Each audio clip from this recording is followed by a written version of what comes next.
Good morning. Welcome to the Talking Devils podcast. I'm your host, Dwayne Barton, joined by David Murphy. How are you doing, Dave? I'm not doing too bad. Sun is out. That's it. That's all I got. There we go. Football's not started yet. Of course, we're all right. Yeah, that's why we look happy. We've decided to do an impromptu Friday podcast. We normally do them with Paul on a Monday.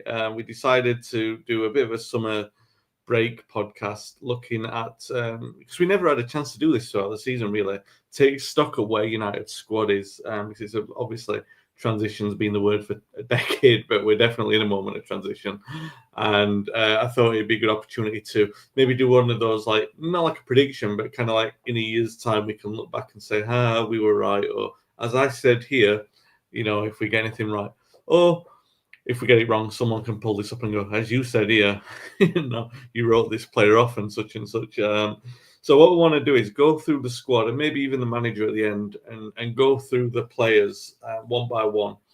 Not go like massively long into everyone, but kind of go through a couple of things, like saying, first of all, can we progress with the players?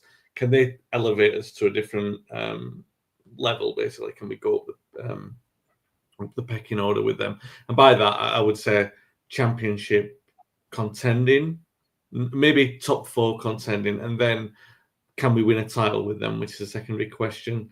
And within that, do we sell them? I mean, they could well be for different reasons. Do we sell a player because we cash in on them because of their age, or Bruno Fernandes, big question mark over that this summer with the bid that was on the table. It divided quite a lot of people. And then we'll come to the manager at the end as well. A couple of players I'm not going to talk about on the pod straight off.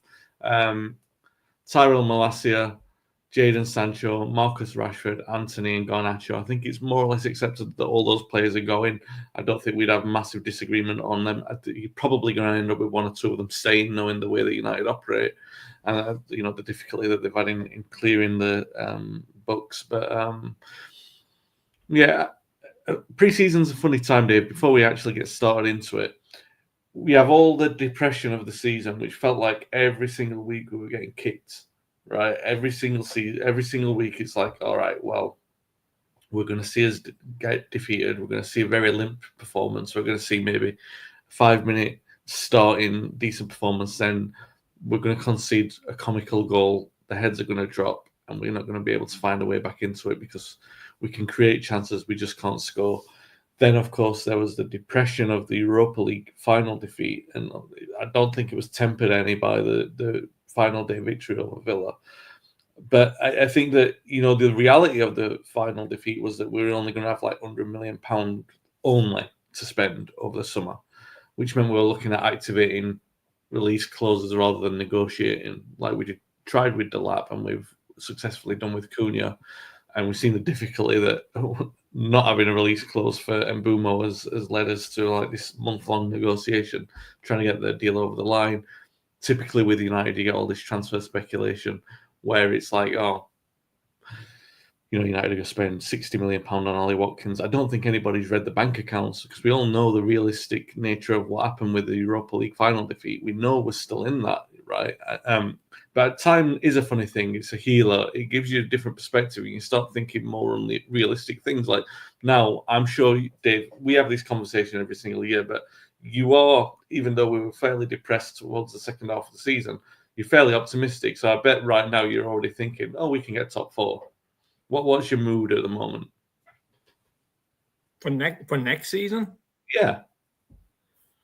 Well, it's difficult to say right now because we've only brought in one player and we haven't gotten rid of any that their contract hasn't run out.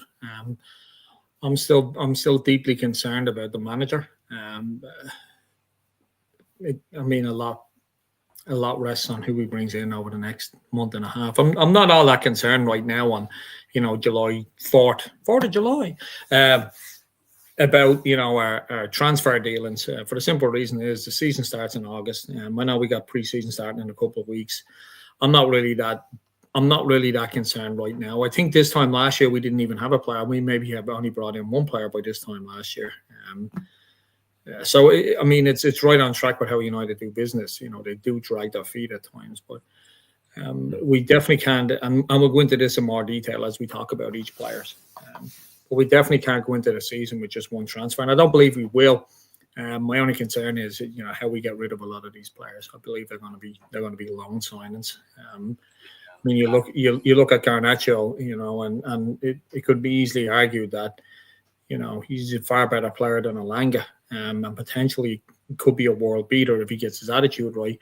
Newcastle just bid 55 million for Alanga, and we can't seem to get 40 million for Garnacho because, unfortunately, people know that we're desperate for money. So, but we can get into a little bit more. But for next season right now, I'm still not optimistic. Not a lot has changed since the end of the season that convinces me that we have the right man in place. So.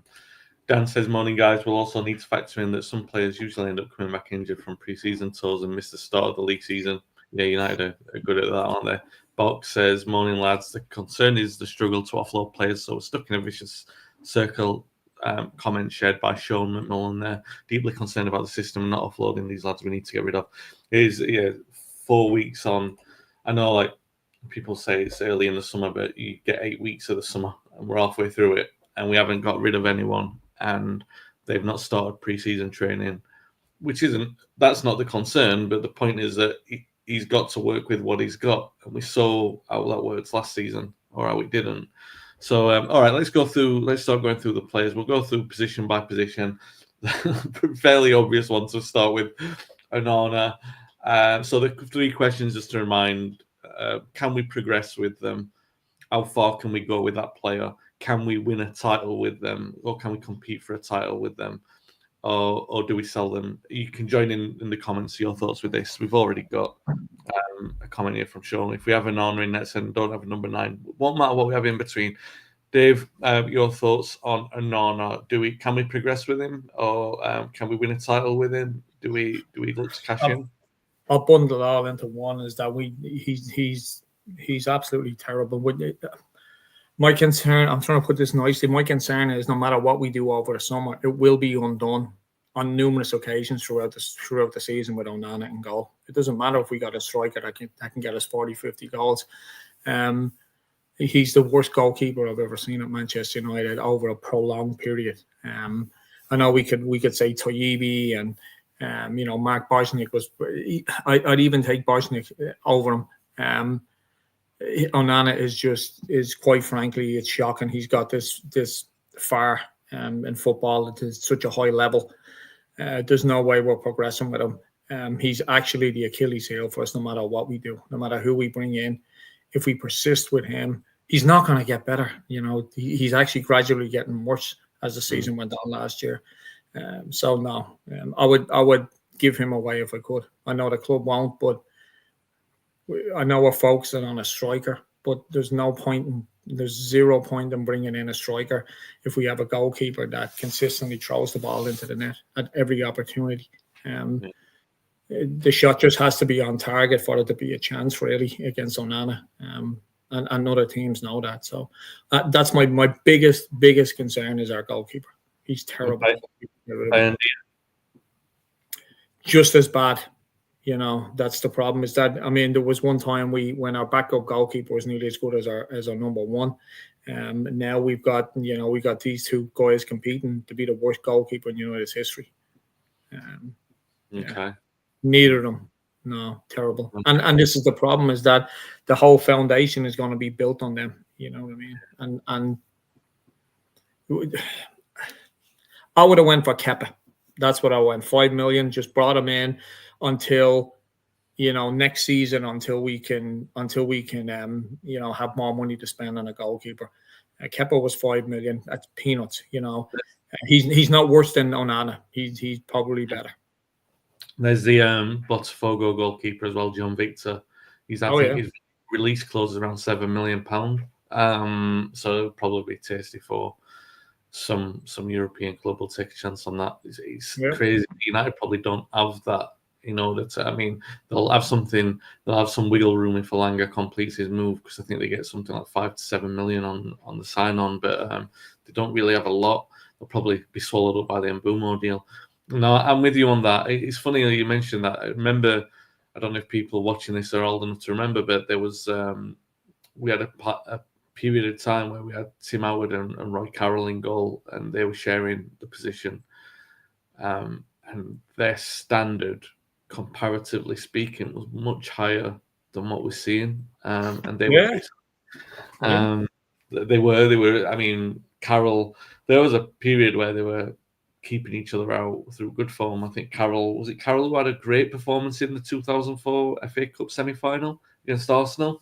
I'm not saying that these goalkeepers aren't capable of good performances, but I still feel like when Bayandir had his good performance against Arsenal, it was down to the penalties, and he still looked shaky in the game. He wasn't particularly brilliant there. Sean says Dave is 100% right on and Bayandir. Maybe the sale of Alanga could get us keeper shut term. Yeah, I agree with that. I think we're not going. They will undermine everything. I do believe that, unfortunately. So I don't think you're going to see a progression up the table with them in goal. I think you might do in spite of them, not because of them. Like say, if Onana stays in goal, there's a chance that we progress up the table, but that won't be because of him improving. It'll be because of let's say 30 goals up, pushed up from. And you would say that maybe if the difference between qualifying for the Champions League and not, that could well cost us hugely, and exits from cups and stuff like that. And I'm with you on Bayandir as well. We probably need a better backup. I was the one calling at the end of the season as unrealistic as it was for Tom Eaton to be given a chance, because I felt he was no less reliable than them. All right, so on to the defence. Diogo Dalot, everyone's favourite high fiver. The one thing about him is ultra reliable in terms of fitness. He plays almost every game, or he's available for almost every game, which means he's generally found a way in. He can play both. He's played on occasion in the back three, very rarely. He's played both sides of that wing back system. What do you make of Dalot? Yeah. I mean, we're not progressing with him either. Like you said, the only bonus that he gives us is, the unfortunate part is he is fit for every game. Again, another really bad defender. Really, really bad. I don't think we're progressing with him at all. Sell him. I'm not so sure, because given the circumstances that we have, that we're working under, he's not the worst defender in the world, but I don't think we're winning the Premier League with him. But that said, he's one of the least of our problems, to be honest.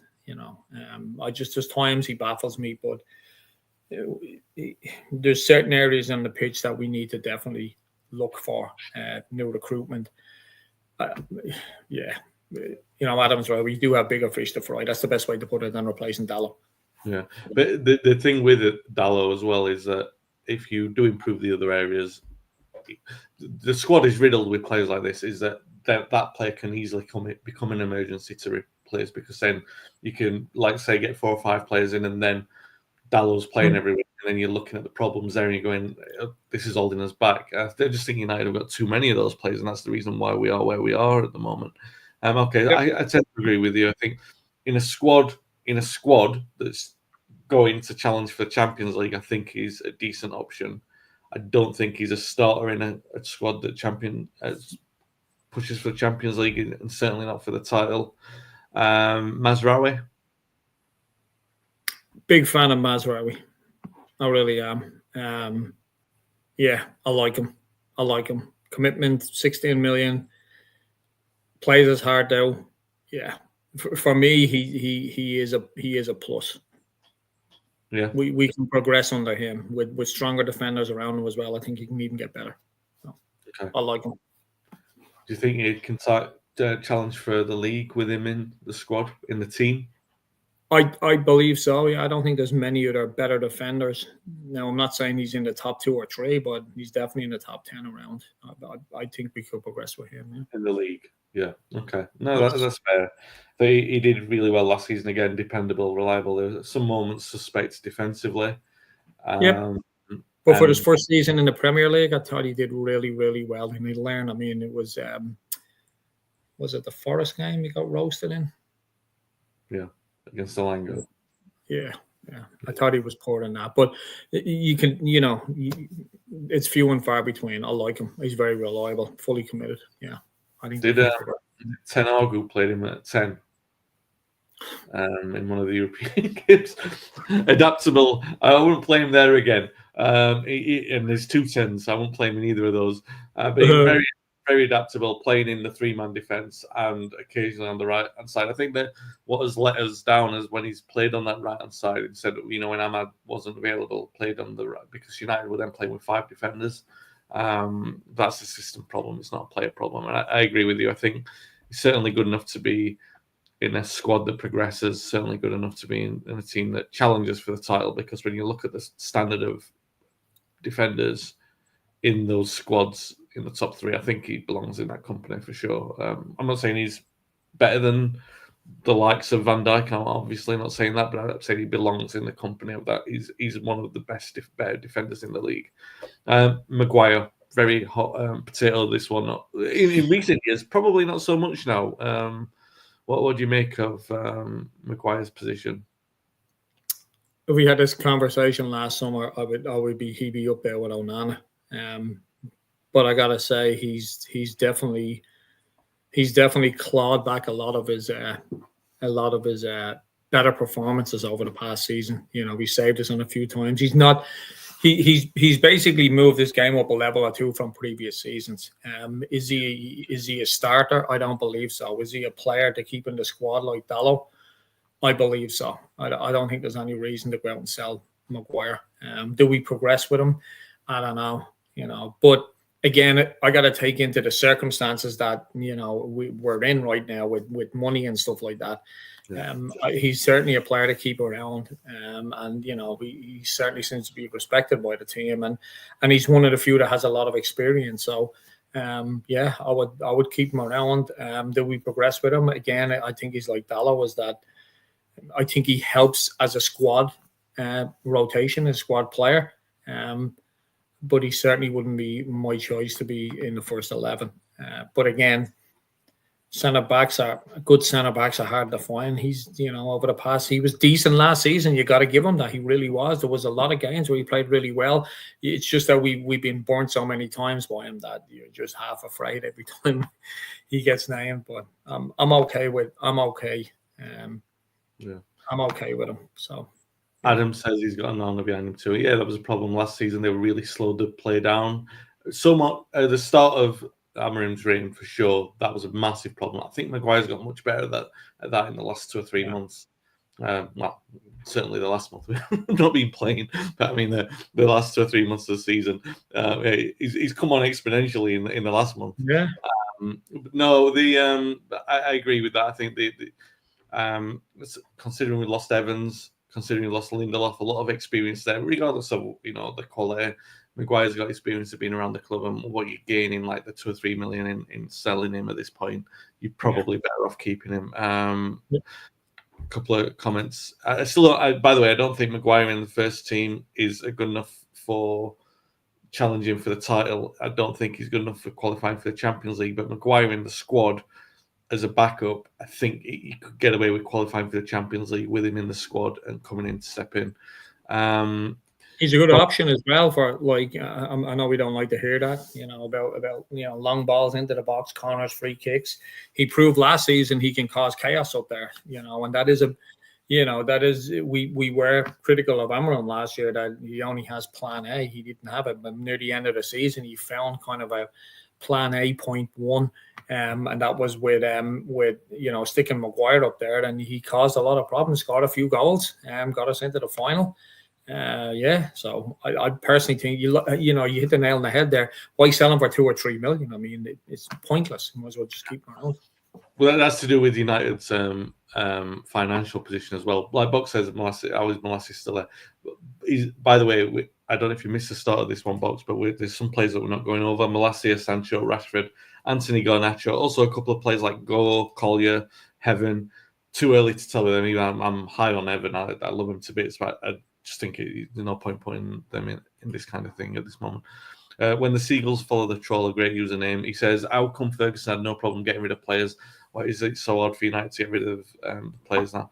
Yeah, well, the problem is that, the financial position of the club. They can't turn over. You see a squad like this is where PSR becomes a bit of a mockery in FFP, because look at the turnover that City have still been able to do. This is the difference between state-backed clubs and clubs who have to operate in their own way. Friend of the pod, Stuart, morning, mate. I hope you're doing well. He says, morning, lads. Our squad is bloated with inadequate players who've been allowed to regress rather than progress. As such, we don't have enough quality to balance the standard. Absolutely. That's United's big problem there. Before we get on to the next player, Robbie goes, looking fresh when considering the lovely Ruby in the house. So all is going well. I'm doing my bit. I miss Dave. I needed to spend an hour talking to Dave. All right. Next, this is a player, he's been around Ajax, Juventus. He's got pedigree. Bayern as well. Normally you go Bayern. It's dodgy when they let a player go, but I think he's proved his class when he's fit and available. He's absolutely outstanding. He's played in the middle of that three. He's played on the right of that three. Personally speaking, I'm confident that he's a good defender that stars in a title-winning side all the way. You build your defence around a player with that capability. I do have a bit of a concern about his fitness, but quality speaking, I'm quite happy to build that defence around him going forward. Love him. Absolutely love him. A Rolls Royce of a centre back. Still very young. I mean, yeah, he had a couple of injury issues last season. Who doesn't at Manchester United, it seems, But I absolutely love him. I love him. I can't wait to see him and Martinez form a much stronger partnership as the season goes through. If they stay injury-free, they could be the two centre backs in England. But I absolutely love the lift. What you get, what you see is what you get. He's a very hard, tough tackling defender. Gives us all. I love the guy. I'm biased. I love him. I was so happy when we signed him. I really was. I wanted us to sign him before he went to Bayern. I wanted to sign him before he went to Juve. Yeah. But I love the guy. I think he's absolutely phenomenal. He really is. The fitness side, yeah. But, he's young enough. And I really, really can't wait to see him and Martinez form a partnership, because I think that's going to be what we're going to build a title-winning challenge on it when we get in at least 3 or 4 more players. So. All right, so no concern over him in terms of part question mark over thing, but Martinez. Then I do have a question mark over him, to be honest. I think his form was a bit sketchy last season. In fact, his form he was great in his first season, but counting injuries as well. I think he's been fairly dodgy, and he's got a lot of qualities. I think in that 3-man defense, you need I think De Ligt can do this in bits, but Martinez is probably the one that you're looking at to progress the ball and bring it forward. You need to do that with one of those defenders. He's certainly got the qualities to do that. And in his first season, he was really good at sort of breaking the lines with those kind of passes. He's been found out a little bit sometimes in games where he's been available, but the biggest concern is over his availability again. And I don't think, quality-wise, I'm saying, all right, there's definitely a top 4 defender in there. Quality-wise, maybe he's a little bit short of a title-winning challenge for me, in my opinion. But fitness-wise, I don't think he's reliable. I think we've got a big problem with him, and I think if United are in a position to get money for him over the next sort of 18 months, I would, even if they got a sensible offer in like somewhere between 30 and 40 million, I'd be like, you'd have to consider it. Well, you've obviously just nailed your colours to the mast with Martinez. By the way, I'm not saying I don't love him. I think he's great. I've got he won the fans over, and I love him in the same kind of way that everyone does. Just put him a rational head on for a moment. I'm thinking, if I'm being really clinical about why United need to take the next step and saying, right, in 3 years' time, will they be winning a title? Are they better off cashing in on some players? What assets are they better off cashing in on? He's one that I would look at. What do you make of that? I'll look at it in 2 different ways. Number one is if he remains fit, I think he can be, like I said, the catalyst for the best centre back pairing in the Premier League and possibly in Europe. And that may be going a little bit too far for some, but I don't see anyone out there better than these two together. And I have 2 concerns. One, not so much the injury thing. The 2 injuries he got were long-term ones. They were just freak injuries, My other concern is the fact that I believe his form has dipped because he's buying into this whole hard man, the butcher, nickname. And I think subconsciously he believes he has to live up to that in every game. Because a lot of the times when he got cut out last year was because he ran into a rash challenge without even thinking. Whereas the previous season, when maybe we need Jamie Carragher to come online again and tell him how shit he is and how small he is, and dwarfs can't play football and stuff like that, because he had an amazing season. But I do believe he's bought into his own hype too much about being a hard Argentinian tackler, the butcher from wherever. But I honestly think that plays a part in how he approaches games, and that's something that a manager needs to sit him down and just say, hey, listen, just play your game. You play your game, you're going to be one of the better centre backs in the league. I really like the guy, I really do. But last season, I thought he was a bit rash, and that was when the whole hard man thing started to really, rumble on. There was definitely certain games that I thought we need to take him off before he gets sent off, and we can't have that. We really can't, And so for me, I already nail him to the mast. I love the guy, but there's definitely things there that he needs to take stock of. Yeah. Patrick says, hello, guys. Morning, Patrick. Hope you're having a good summer, mate. He says, Martinez was solid in his first season until he broke his metatarsal in Europa League. Now he seems to get done on the half turn, a leader on the pitch. Absolutely. Couldn't agree more.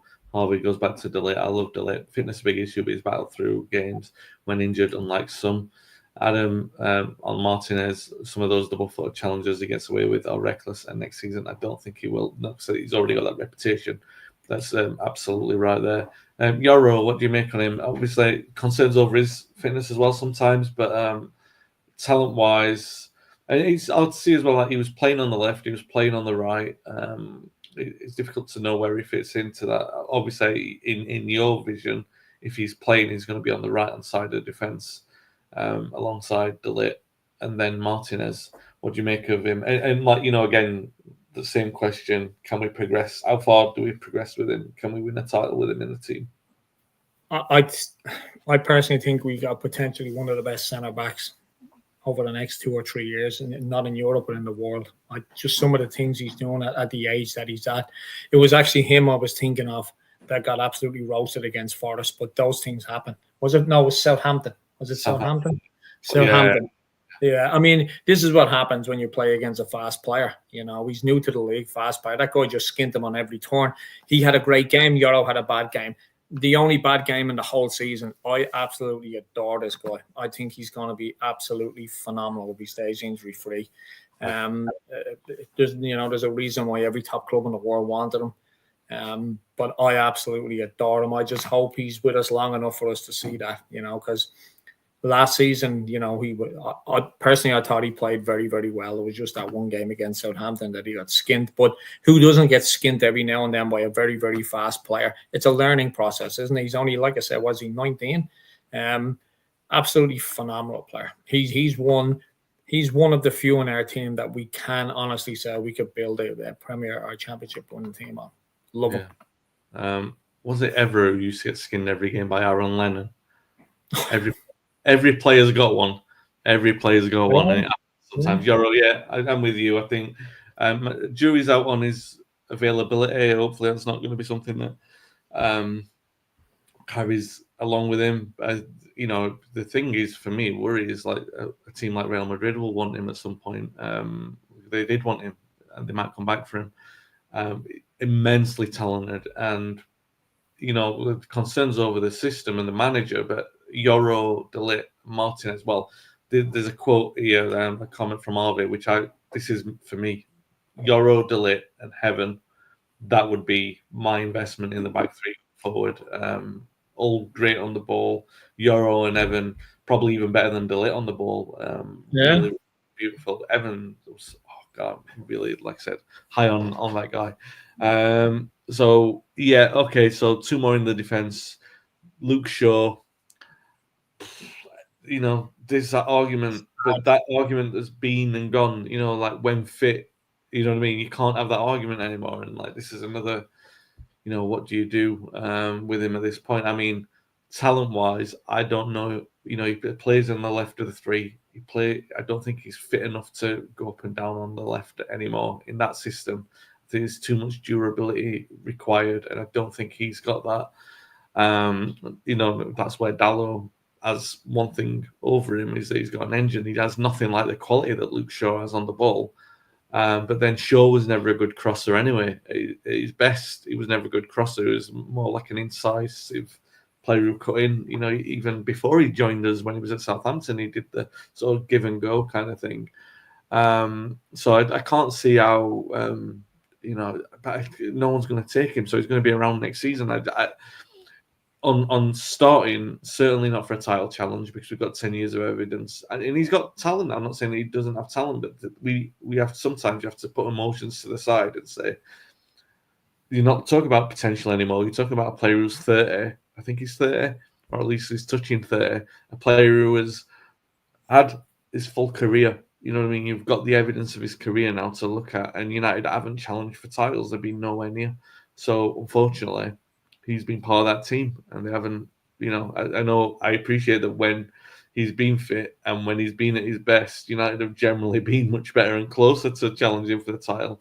I just think the last couple of years of the injury problems have really took their toll on him. You can see that when he plays. Capable squad player, capable of getting us up the table. I wouldn't be too unduly concerned if we were challenging for the Champions League and I saw him in the team. I would be concerned if I thought we were going to be relying on a title push with him in the team now. And again, I think if you got a decent offer for him, I wouldn't be averse to moving him on. The only issue being that we don't have a lot of left footers on that side to play on the left-hand side. What do you make of Luke Shaw? The player that could have been, obviously that leg break ended any potential of becoming one of the best left backs in Europe went that night. I'm pretty sad for Luke Shaw because up until then he was a really, really good defender. He unfortunately he doesn't offer anything. He really doesn't. He's lost his pace. He's constantly injured now. And then when he did get a few runs out at the end of the season, you can see that everything's caught up on him now. I never thought I would say that Dalot would be higher up the chain than Luke Shaw, but what Dalot has is fitness and, like you said, an engine. Luke Shaw doesn't have any of that anymore, unfortunately. Very poor in the Europa League final. Very poor defensively that night. He's one of the players where I'm sad for him because I really like the guy, and it's through no fault of his own that he's found himself in this position. It's not true. Has he made a few mistakes? He should have never went. He should have never went to England that time. He should have never went to that tournament at all, because that ruined any chance of. I mean, he came back injured, and then he was injured again, and he was injured again, and injured again. So, for me, I wouldn't be disappointed to see Luke Shaw leave. We're not progressing in any way with him. We're actually going backwards. Yeah. A point I will make about Shaw as well is that, remember 2020, we COVID season, it started late.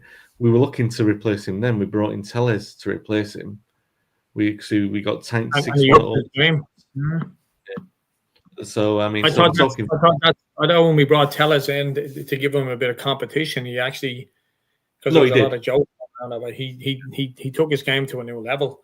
But it's just one of those things of what might have been. That injury, we can all agree that injury was what stopped his career. So no, yeah, for sure. But I'm sad with the point I'm making is that was 5 years ago. You're having a conversation on whether or not he was good enough. You needed the competition to make him better. And in the last 2 years, again, maybe not through any fault of his own, he's just not kicked on. So I'm with you. The point I already made on him. Dogu was the player brought in by the manager, the only signing he's made who's played in the first team so far, who has made any kind of an impact. Difficult to really tell. I mean, he started playing him, his first game, he played him on the right wing-back position.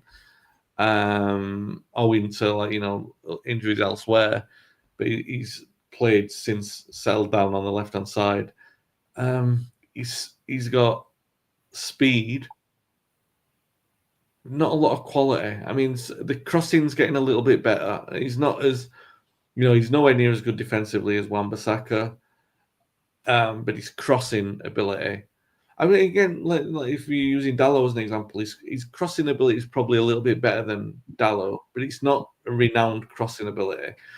That said, so Matt, we're not going to sell him because he's there, and I wouldn't sell him. There's obviously a player in there. What are you going to get from him? They signed a new lad in Diego Leon, who's going to be playing. I don't think he'll be giving him competition straight away, but Dogu will be probably the first choice left wing back next season. Or is he good enough? Possibly good enough to get us into Champions League. Jury's out on whether or not we could challenge for a title in him. I think you need to see a lot of improvement, and I'm not writing him off. He's 18, 19. I'm not writing him off. I just think you can see sometimes with players like the Arsenal lad, the kid who came in and he's so good. Cobby, when he first came in, you can see that some players have just got a temperament. Dogu doesn't seem to have that. Is a little bit of rawness about him. That said, I'm not writing him off. That's where I am with him. Where are you with Dogu? What do you think of his first 6, 7 months? I'll put his performance this season, last season, down to just vanilla. Didn't do. There was no standout moments, from him last season. But then again, there was no real concern from me for him last season. He's just a very vanilla player. He's just there.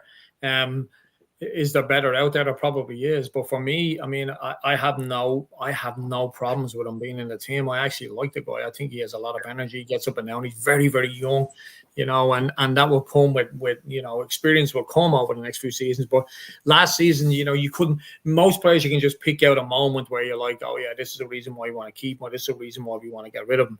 With him, there was no reason either way. It was just like he was just there. Obviously baffled by the very first game when he played on the right. I wasn't happy at all that night with Amram. I'm like, look at this idiot. We buy a left winger and he puts him on the right. What the fuck is going on here? But I like him. I do like him. I think he's, as Adam said, he is raw, and some players come into the team and in the Premier League, which is, by far the toughest league in the world. And they do fantastically well in their first season, or they do fantastically poor. He was just in the middle. He wasn't great and he wasn't bad. It's a weird situation to have a player because, you don't really have an opinion on him then of, well, do we keep him? Do we not? For me, I think he's worth the risk to have around. I like him. Like I said, a lot of energy. Do you think you can qualify, fight for a title with him in the team? Well, I do believe so because, let's not, when I say that, it doesn't mean like he's a superstar, and because, most teams that a lot of teams that win the league don't have the best players in every position, but as a team they do well because the chemistry is right. Yeah. I like this guy because he does a lot of energy in him. There really is, and when he's not afraid to get stuck in either. He's a plus for me. Okay, that's the goalkeepers and defense. So let's talk about the midfielders. Casemiro, a lot of talk about him going over the last year. Latest rumors are that he's probably going to stay. When he was, you mentioned Carragher earlier. I think, off topic, pundits have got a responsibility. I mean, they've got more of a responsibility than what they should have done, but they have that responsibility nonetheless. They become so much part of the zeitgeist in what's commonly the sort of talk that's around footballers and narrative that's around footballers, and it does play a part these days. It's very, very strange how that's changed over the last 20 years for you and I, Dave, observing that. Can't deny that it plays a part now, and Casemiro was written off 18 months ago, 12 months ago by Carragher. The game has left him, and I think for a first period of time in charge, first of all, he was left out of the FA Cup finals squad completely. And that sort of left an impression on Amorim when he came in, because I think he said something along the lines of like he was surprised by how good Casemiro was. That rang alarm bells to me. You shouldn't be surprised by how good Casemiro is. Like, his reputation precedes him, but it tells you a lot about the impact that the short-term spell and the high-profile words of pundits can have in this country. Is that Casemiro was completely written off. Now, I'm not saying he was brilliant when he was in. I'm not saying that he's not past his peak. He obviously is. I'm not saying you can't see his regression. You obviously can. What I will say is that there is an elite level of experience in there. Sometimes with great players, you have to make sure that they've got good players around them. If you don't have good players around them, if you don't have players, Casemiro at his best was a ball winner, and he gave it to ball keepers in Modric and Kroos. He doesn't have players of the quality of Modric and Kroos around him. He's got players of quality around him with different qualities, but they don't do what Modric and Kroos did. So you're not going to get the same Casemiro. However, having said that, for the last 6 months, I thought Casemiro was great when he played, considering the standard that we were at the time. I don't think we can qualify for the Champions League with him in the starting lineup, but I think he'd be a good squad player in a Champions League qualifying squad. I don't think we'd fight for a title with him in the team, but I wouldn't. If you're saying in 3 years, definitely not. In the next 2 or 3 years. But if you were going to say United were going to challenge for the title this season, and this Casemiro was in the squad, I wouldn't be that upset with him, because I think he's got if you've got the quality around him, and he's not expected to play every game and not expected to dictate the pace of if he's not expected to give qualities that he's not renowned for, then I don't have a problem with him, really. But having said that, if there was 20 million on the table from a Saudi team, take it every second and don't look back. It was a strange cat, Casemiro. What do you make of him? Yeah, I mean, I think last season he was he definitely improved on the last 6 months of the previous season. I mean, you can sum it up. Casemiro is a player we need to keep around. We really do, unless someone offers silly money for him. Yeah. For me, I think he's a player that we definitely need in that dressing room. There was times last season when, we were maybe 1-0 over 2-1 up, and he came on and he calmed everything down and he slowed the pace down, and that's what that comes with. Winning 5 European Cups, comes with playing with Real Madrid for your whole career. He didn't turn bad in one season. He's just his level dropped. But from an experience standpoint, we 100% we got to keep him around. We really do, because once you lose people like him, and all the players that we previously spoke about in defense are all very, very, very young players. You need a Casemiro, you need a Bruno Fernandes, you need Harry Maguire in there. You really do. We lost Johnny Evans. I know Johnny's still part of the club, but we lost him in the dressing room, and you just need those. It can be understated how much you need these players around. When the class of 92 talk about them breaking into the team, all they talk about was the players like Cantona, Schmeichel, Keane, Paul Ince, all these Mark Hughes, all these players that basically gave them the experience and calmed them down. I know Hughes had left that summer, but he was still around the club while they were coming through. But 100% we should keep Casemiro. But like I said, I wouldn't even sell him for 20 million. 20 million is peanuts. Someone come in, if the Saudis come in and said, here's 40 million, you kind of have to, in the current situation that we're in.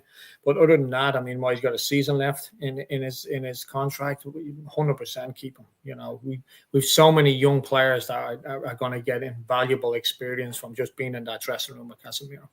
Yeah. But again, doesn't win us a title, but he contributes in a different way in that dressing room. Yeah, to a squad that qualifies for a Champions League. Yeah. Adam says Casemiro only playing once a week could be one of our best players. Harvey says Casemiro obviously can't be playing every game, but great to have around. Playing the right amount, it can be a huge asset. I think the only question mark over that, a lot of Casemiro love, we've already said that. The only question mark I have is that value worth the 300 grand a week? Compared to some of the other players in the squad. For example, Kobbie Mainoo. Now, he's one of the players who's been used in this sort of earlier in the season. I don't think that this seems to have quietened down now. There's talk that he'd be going to comply with the PSR stuff and sort of inflate United's budget for the summer. It looks like he will be staying. Thank God for that, because I'm a big Kobbie Mainoo fan. Yes, all right, there's a big big question mark, over what to do with him in the midfield, because he doesn't seem to have the engine. However, they've been working on that this summer. And I've worked with and talked to a lot of the coaches who worked with Kobbie at youth level, and they talked about, he didn't have the conditioning, but it is something that he's aware of and that they're looking to address. And that apparently that's the big focus of the summer, is that he's been working on his endurance and everything like that.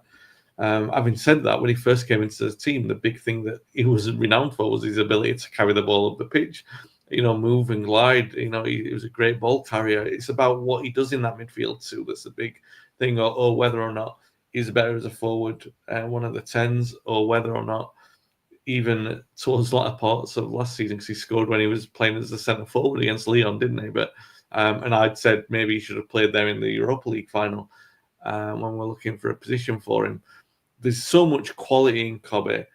If we were playing a midfield 3, there's no question mark. He's one of the 3, and there's a role for him, and he'd be one of the better players in the team. But in a midfield 2, it really sort of influences the conversation about him.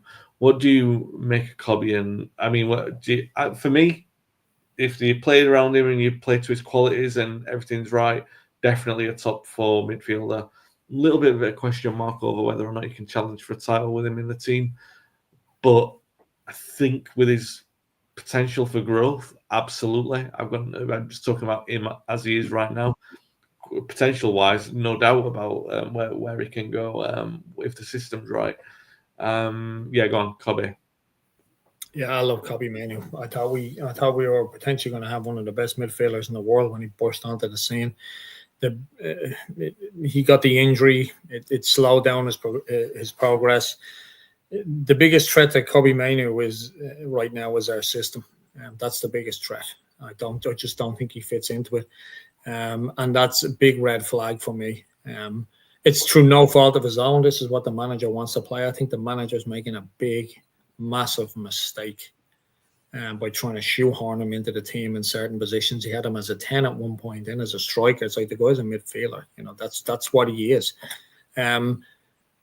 I love the guy. I really do. I really, really do. I mean, some of the performances that he put in the very early part of his debut season was just phenomenal. I mean, it was just like, Jesus, how lucky are we to have this guy?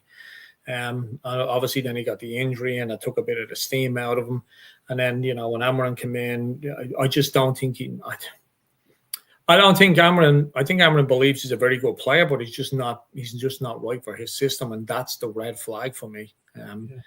I wouldn't be surprised to see him sold this summer if we don't offload Garnacho, because he has the biggest bang for our buck in regard to PSR. So it would be absolutely devastating because he has the potential, and I know a lot of players have potential, but we saw it for most of that season.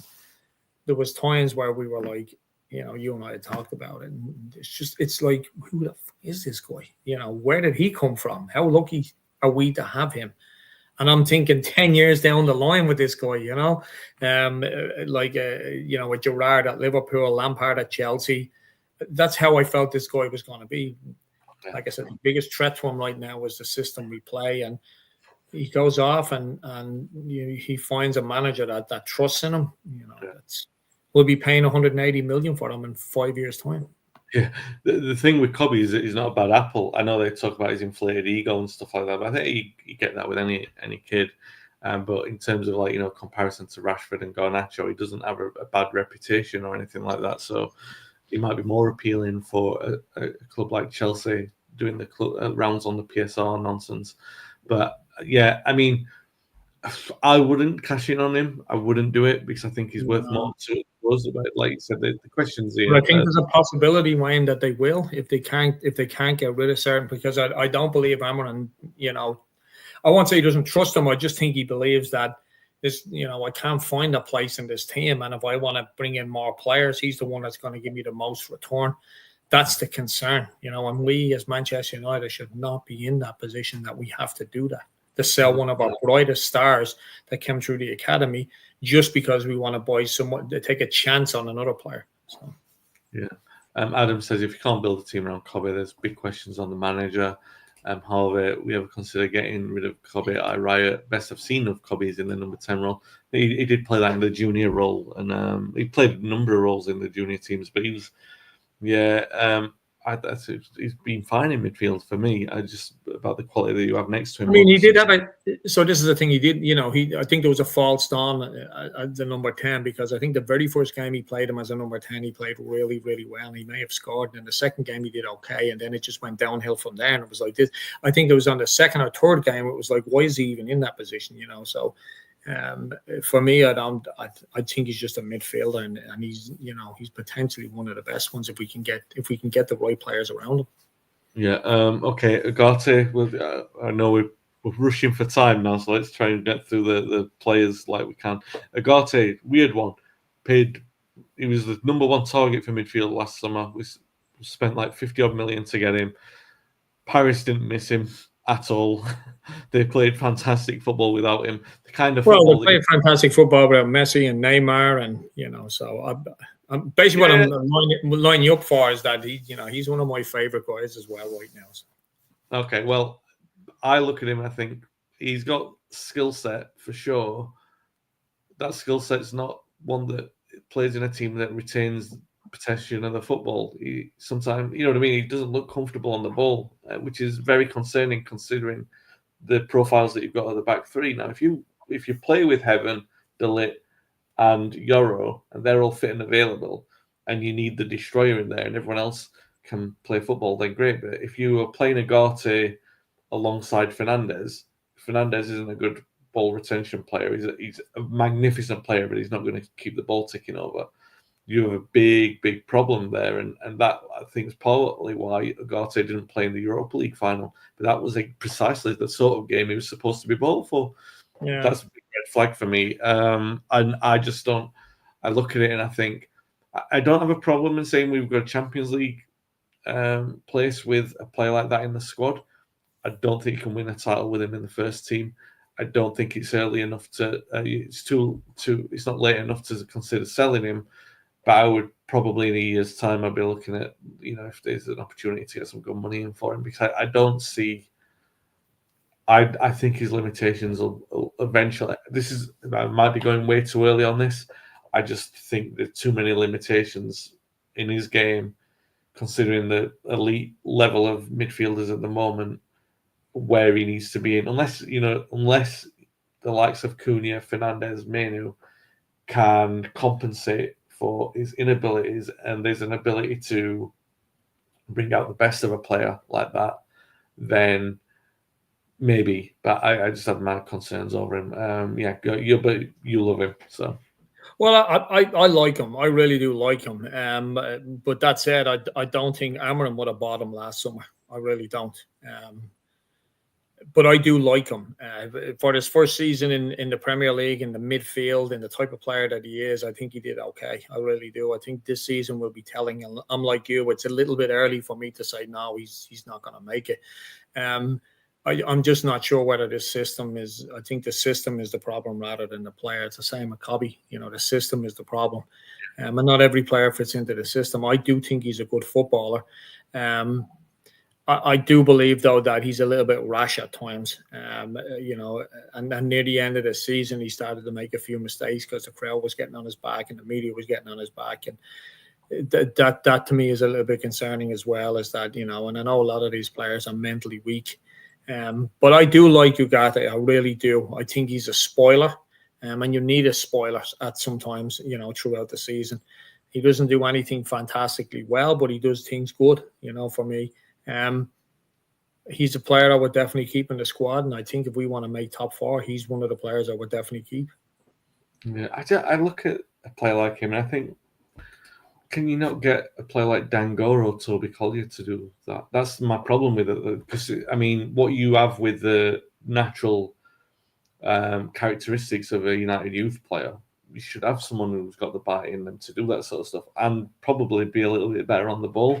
That's where my concern is with that. It's the same going back to when we had Darmian, and you've got good young fullbacks coming through, and you're like, should we really be limiting that pathway when you've got opportunities there? Well, like I said, I don't believe Amorim would have bought him last year. I don't think so. If he was in charge in the summer, he wouldn't have bought him. I know Ten Hag bought him because of the system we were playing, and he needed someone like him in there. But it would have been, yeah.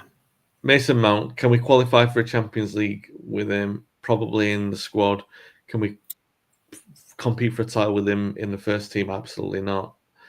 There was a rumor earlier in the summer, very, very light rumor, but Aston Villa were linked with something like £30 million move, and I thought, God, that wouldn't be a bad thing if it'd tick a few boxes. I think it was like even 35 million. It might have been, but I think it was just a naughty rumor coming up. I know it's difficult, and he's had a moment. He's had a moment with that long range goal, but it's not been enough. And he's wearing the number 7 shirt. It's a lot on him. I think it's not destined to work out. I don't feel. I just think I don't think there's anything bad about him. I just think you need a bit of stardust in certain elements, and if you don't have stardust, you have to be resolute and a hard worker, and I don't think he brings those qualities either. He's a bit of an in-between and not good enough at either of the in-between bits that he's supposed to be doing.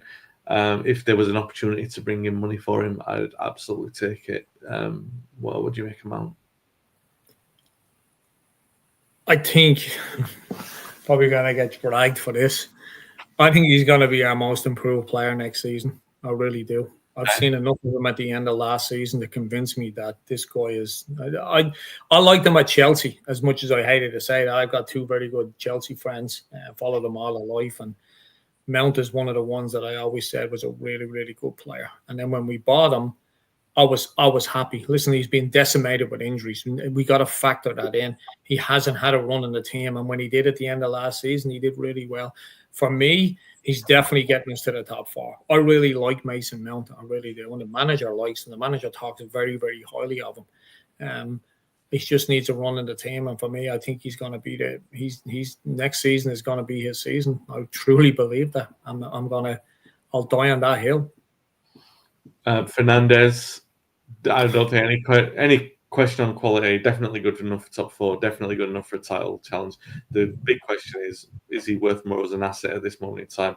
If like say it was £100 million, it was apparently left up to Bruno to make the move. But let's say if they come back and said £150 million, let's say at the end of the next season they come back and say £75 million.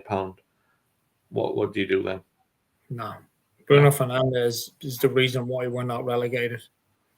Bruno Fernandes is the reason why we have played really good at times throughout the season in flashes. No. If they sell Bruno Fernandes, it's over.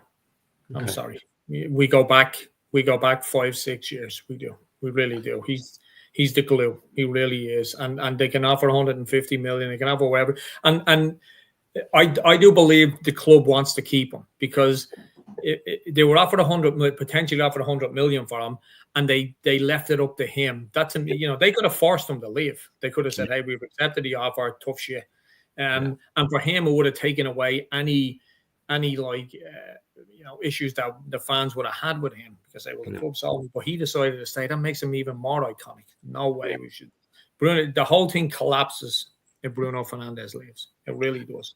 Yeah, there's a big argument about players being worth more than money, and he's the one who sums it up. I still have reservations about his quality on the ball. Like I said earlier about keeping possession, makes a lot of rash decisions, but I still think you pay the money to watch a player like that. You also pay the money to watch a player like Ahmad. I don't think we've got any question marks over do we get in the top 4 or can he win a title with him. I went overboard earlier in the season. I think at one point I was like saying, and this is somewhere on a podcast, I'd said that Ahmad's got potential to be like a top 10 player in the world. I'm that eye on him. I think he's unbelievable. Then his form dipped after that, and he got a knock as well. But I'm not massively away from that opinion. I think I might have been a bit excited at the time. But the one thing I will say is if you've got him in that system, if the system's working for him, because this one does, the same way that Salah flourishes at Liverpool in the system that's there for him, I don't think Salah is. And this isn't me bagging on him because he's a Liverpool player. Reservation I've always had about Salah. I don't think he's anywhere near a Premier League great. I don't think he's a Liverpool great. I think I've seen Suarez and Torres play for them, and I rate them as better forwards than Salah. I just think Salah is so effective in the system that he looks better than what he is, which is fine, no problem. But I think that same principle can apply to Ahmad, that the system can actually make him look better. And that's where I am with him at the moment. I think where I would play him is the right wing back, and Bumo, hopefully, is known for his hard work. So obviously he's got a lot of qualities himself. He opens up that space on the right hand side for Ahmad to cause even more damage. So I think that's a potentially really good signing if we get it. I think that's why United are so keen to get it over the line. Well, hopefully anyway, that's what they're looking at. And that's my question to you, Dave. Is you don't sell him. He's obviously good enough for top four. He's obviously good enough to be in a title challenging team. Do you play him on the right of the wing back or the right attack? Yeah, no, I mean he's a prime example of a player that wasn't given much of a chance. You know, he was loaned out, you know, to Glasgow Rangers, had a terrible time up there. Went to Sunderland, that was better. Second season, I think, with Sunderland, he did really well. I think it was 2 seasons with Sunderland, right? Yeah, second season he won, I think, the Player of the Year in the Championship. Came back to United, and since then he's just hit the ground running. And that's what I mean by, like, the Premier League is so tough. That's why I made the call on Mason Mount, even though he's played in the Premier League a long time.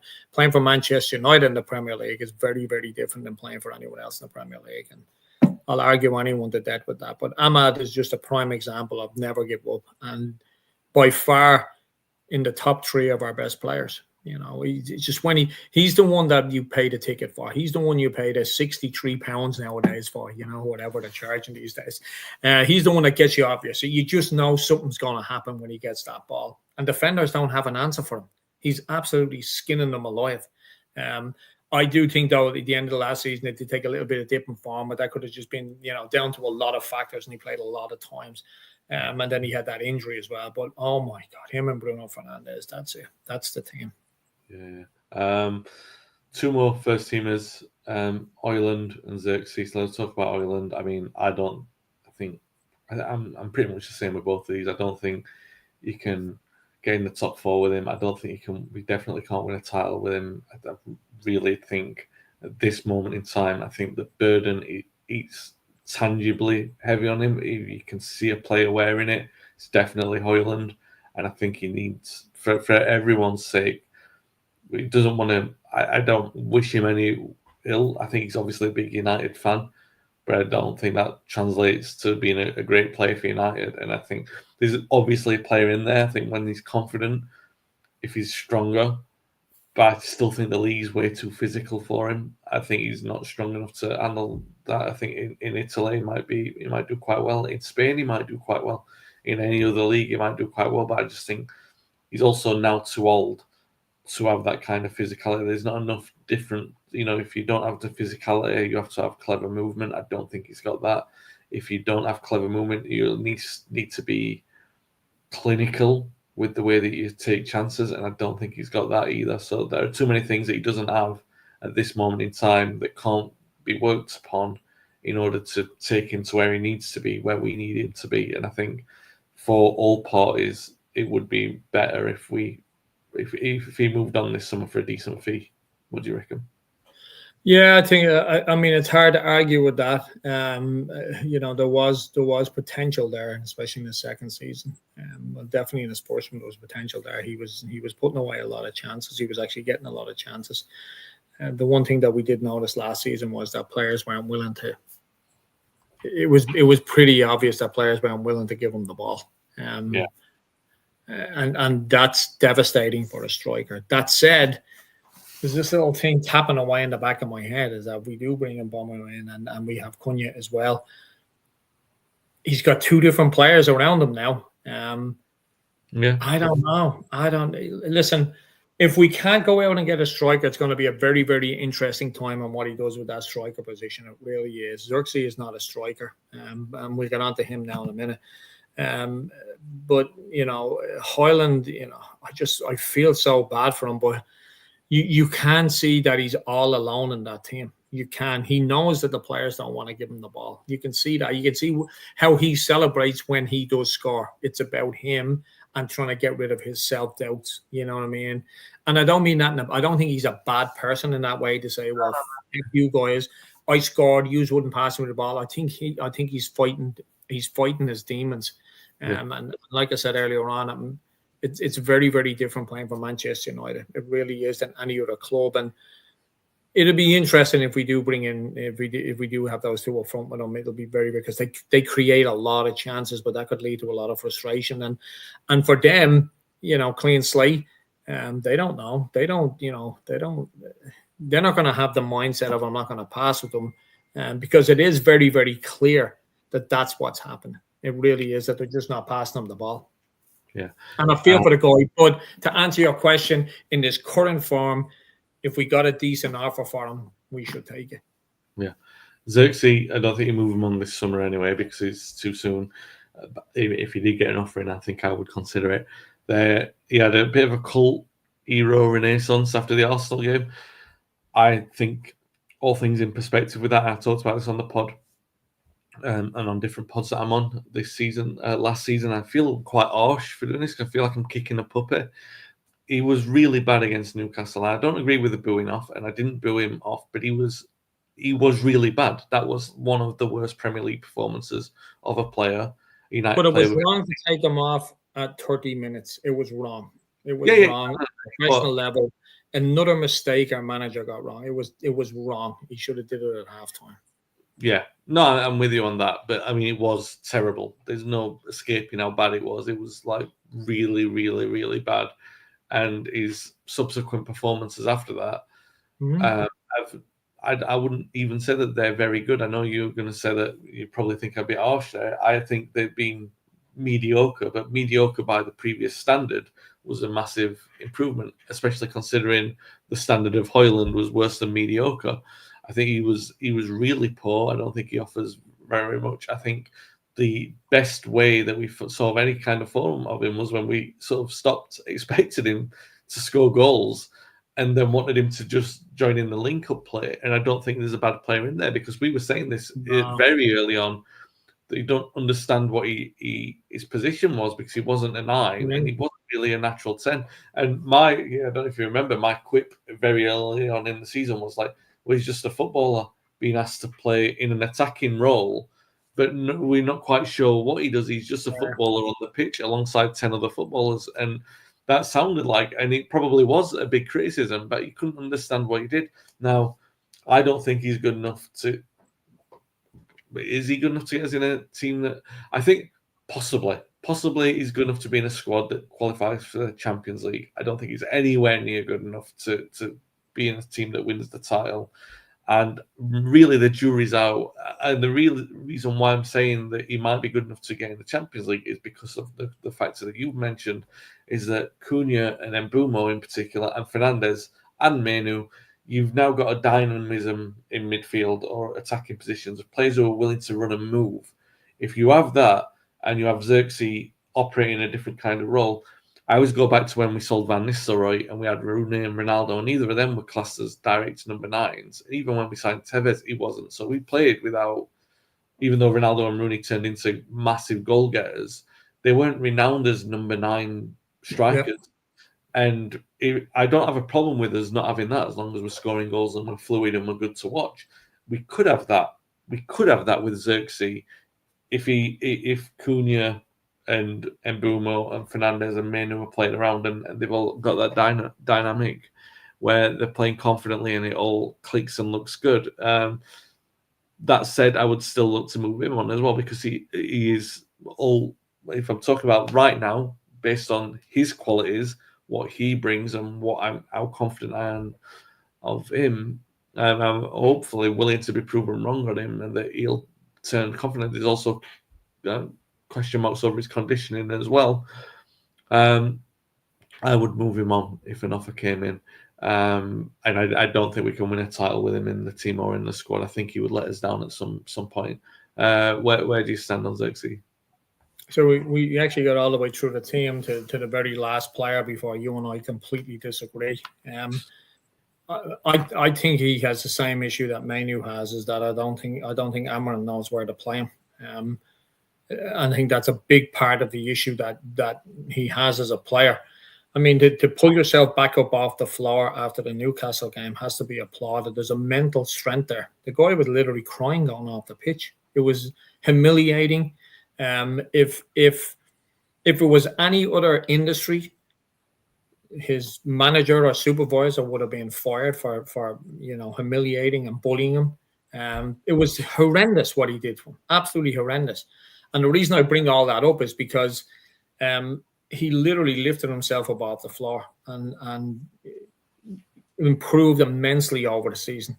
And I really like the guy. I really do. I just don't know where you play him. I think he's really, really good on the ball. He really is. He could do it beefing himself up a bit, He is a little bit light for the Premier League. But I would not sell him. I would give him another season or two to I think there's a very, very good player in that player. And he showed it on a couple of occasions last season. I thought he was really, really good. He gets a bad rep because, let's be honest, the first handful of games we were like, did this guy win a competition? I mean, what is he doing on the pitch? He's not fast. Who was it that was like 5 yards behind him and ended up 5 yards at a Chelsea game? Was it their centre back? What's his name? The old guy. Silva, yeah. That was like in slow motion that he ran past him. And I'm like, because we were at that Chelsea game, we're like, what the fuck is going on here? But I do believe there's a really good player in there. I do. And I think, we say that a lot about players, really good, but I've seen enough of them for me to go, there's no one's going to come in for him, so I'm not that concerned. If we're going to offload anyone, it should be Højlund. It shouldn't be him. Are we winning the league with him right now? No. Are we finishing the top four? I don't know. There's times where he can pull stuff out of a bag that you kind of go, wow, I didn't know he had that in his locker. I do think there's potential there for that guy, but I think he's going to be undone by the fact that we don't know, obviously, Ten Hag had something in mind for him. Amarin doesn't. I just don't think he knows where to play him. I really don't. Adam says Xerxes, Ugarte, and Dogu, all players bought. We need better players around them to play at their highest level. This window is so important. Absolutely. Just very, very, very quickly to close off on, we've signed Cunha. We're close to signing Mbeumo. I can't see why that's not going to get done at this point. All indications are that that's going to get closed off fairly soonish. So we're not going to sell them this window. Are they good enough to get very, very quickly, without going into them as players, on the excitement that you've got for them? Are they good enough to get us in the top four eventually? Are they good enough to get us challenging for a title? I believe so. And the main reason is, like we've just spoken about, I've said it numerous times, the Premier League is the toughest in the world. Playing for Manchester United is even tougher. But playing in the Premier League is just so much tougher. So many players have come from abroad and failed. What excites me and gives me encouragement is these guys have been doing it in the Premier League for a good few seasons. They scored over 40 goals, I think, between them last season. There's no bedding in period. There really isn't. And that's what this is something new that we haven't done in a long time, and that is to buy a proven Premier League goal scorer. I mean, was it Van Persie was the last one we really bought, and that he was in the twilight of his career. We go back to Berbatov, we go back to York. Any players that we seem to have bought in the Premier League, and you can correct me if I'm wrong, that have been goal scorers have basically become even better goal scorers at Manchester United. Yeah. And that's what excites me about these two guys, is that they already have the experience. They know what it's like to play in the Premier League. They know what they're going to get every week. All they have to do now is realise that, unfortunately, at Manchester United, teams try twice as hard than they do against Wolves and Brentford. And that's no disrespect, but they just do. Yeah. Oh, yeah. Well, they will know. They play for. They got results against United playing. You know what I mean? Exactly like that. And they, that's part of the reason why they've been brought in to sort of change that attitude. And I'm completely with you. I think a big issue with United over the last decade has been buying outside the Premier League. I know it's more of a premium inside the Premier League, but there's a big thing to be said about familiarity. I think was it the 2014 window when we lost about 900 games worth of Premier League experience, Van Gaal's first window, and we didn't bring in anyone. I think it was Luke Shaw was the only one who brought in with any Premier League experience. That worked out very well, didn't it? Well, that's for this podcast, then we'll reserve judgment on Amrim until the first podcast proper of the new season with Paul. Dave will surely give us a very glowing review of what he thinks of him at that point. Hopefully, he'll have a couple more players to feel a bit better about it then. Just close on Liam there because I just wanted to say a little thank you as well to everyone who's been kind over the summer about the book. But Liam, I don't know if you caught the start of the podcast, Liam. He's talking about Onana. We've talked about him already, and we think the same thing as you. Hopefully, we'll get a new goalkeeper. It should be a priority after we sign Mbumo. He says well on the new book as well. He's talking about Football Talk by Matt Busby. You can get that everywhere. Thanks for everyone who's been very kind about that this summer. Really, really appreciate it. Obviously, there's been a lot happening over the last week. I got my copy here. Yeah. I just wanted to show you how. Dave's was given to him. He didn't buy it, so he's advising you to do something he didn't do. Buy one. Yeah, which by the way is pretty much Dave's advice for everything. Not do as I say, not as I do. Hopefully, Dave will do as I say and not as I do. Well, as I do as well. To be back for the podcast next time when we're back on with Paul, which might be a week on Monday. I think I'm not quite sure yet, but. Maybe we'll do another podcast, either evaluating the squad again from a different angle, or maybe we'll do some kind of retro thing or something to fill the time before we start losing matches again, because that is much better. Yeah, unfortunately, starting to feel like that with the same players going into the new season, but hopefully by the time we're next on the pod, we'll be talking about 3 or 4 players in and 3 or 4 players out. No, we will, but I'm not panicking. We'll go into the season with 3 or 4 players. We will, and we'll probably get rid of at least 2 or 3 on as full transfers. But I do believe the likes of Rashford and Anthony will end up going out on loan again. That's the unfortunate part. So yeah, we'll see how that goes. I think United is very, very crucial summer for United for numerous reasons, and I think like I was saying right at the top of the podcast, time is a great healer, and you can start thinking, the sort of dust has settled from the Europa League final. It doesn't feel that bad at the moment, but United are currently operating within the confines of what happened to them as a result of that, which is why they're haggling over every penny for the Mbumo deal, which is why you shouldn't be taking any notice of any stupid transfer rumours. If anyone's listening to the daily podcast that I'm doing with the transfer rumours, everything I keep saying on that is forget every other rumour, because until we start selling after Mbumo, we're not going to be bringing anyone in. Anything, so you can laugh at the 60 million for Ollie Watkins or whatever they're talking about. It's just not going to happen. So anyway, paycheck to paycheck. That's what we are. Well, hopefully some of these negative predictions will come back to bite us at the end of the season. Hopefully our positive predictions were not as positive as they turned out to be, because United will have run away with everything and win the title this season. Boys can dream, can't we? We'll be back anyway next week or so to chat about United. So thanks for listening, thanks for watching, guys, and have a great weekend.